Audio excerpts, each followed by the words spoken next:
আসসালামু আলাইকুম। স্লোগানের ১২টা বাজানো হয়েছে।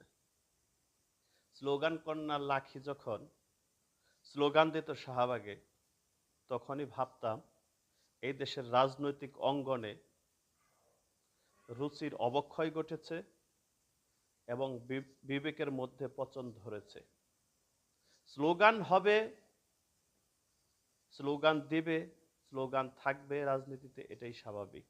যেকোনো আন্দোলনের জন্য স্লোগান জরুরি। কিন্তু স্লোগানের অঙ্গভঙ্গি এবং স্লোগানের যারা স্লোগান হিসেবে নামকরণ করে, স্লোগান যারা প্রতিষ্ঠা করে, তাদের যে রুচির অবক্ষয়, তাদের যে রুচি, তাতে মনে হয় এগুলো দেখে খুব ঘৃণা করে।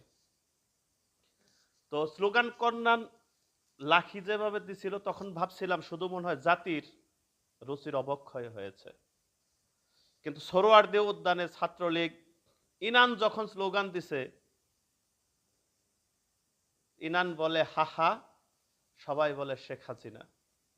সেই দিন ভেবেছিলাম এই জাতির বিবেক সত্যি পচে গেছে।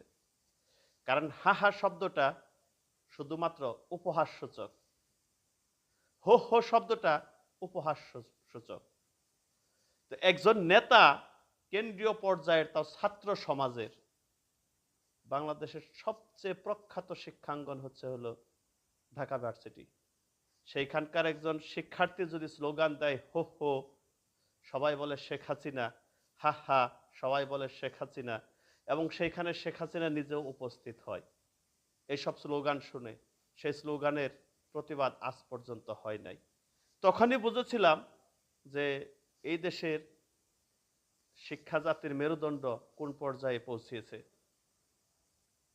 কারণ একটা শব্দর ব্যাখ্যা, একটা শব্দ বিশ্লেষণ করতে পারে না, অর্থ জানে না, অথচ সেটা স্লোগানের মধ্যে নিয়ে এসে সেখানে সর্বোচ্চ পর্যায়ের ব্যক্তিদের পক্ষে এবং সম্মানসূচক ব্যবহার করা হয় সেই অথর্ব অর্থহীন এবং তিরস্কারের শব্দগুলি, সেগুলো নিয়ে কেউ কোনোদিন কখনো কথা বলেনি। সেদিনই ভেবেছিলাম রাজনৈতিক অঙ্গনে কি চলছে। মূল কথা হচ্ছে, বর্তমানেও যারা স্লোগান দিতেছেন তারা কিন্তু সেই একই পথ প্রদর্শক।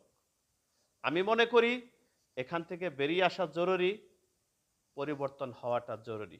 স্লোগান দেন, মার্জিত, শিক্ষিত, সামাজিক ভাষায় স্লোগান দেন।